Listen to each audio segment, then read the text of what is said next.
So, problem number 2 na tayo guys sa basic stress. So, we have here a concrete cube 20 centimeters in height. When tested in compression, sustained a load of 150 tons at first crack. So, find the intensity of this compressive stress at that cracking moment in terms of the kilopascal unit. So, ano ba yung mga given conditions natin dito? So, 1 is yung corresponding side ng cube natin is x is equivalent to 20 centimeters. And then, yung corresponding load ko saan eventually nag-crack yung tinutukoy natin concrete cube is you have F is equivalent to 150 tons.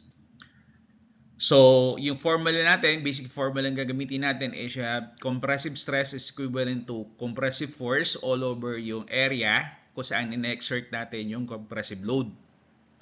So, yung area natin na gagamitin natin dito is yung area ng isang concrete cube o area ng isang cube. So, sabihin, kukuha lang tayo ng isang side, then i-square natin siya.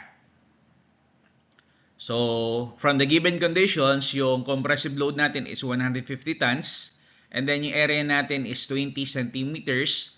So, i-raise natin sa power of 2. So, you have 20 square centimeters.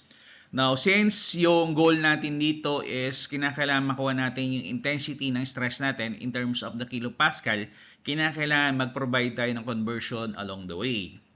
So, una nating conversion is that for every 1 ton, you have 2,000 pounds.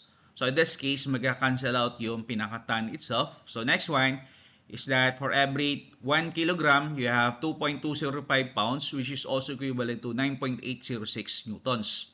So, in this case, magka-cancel out naman yung tinutukoy nating unit ng pound. So, eventually, magiging newton.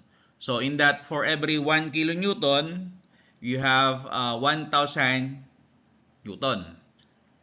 Then, eventually, pag nagkaroon tayo ng cancellation, ang matitira na lamang is kilonewton.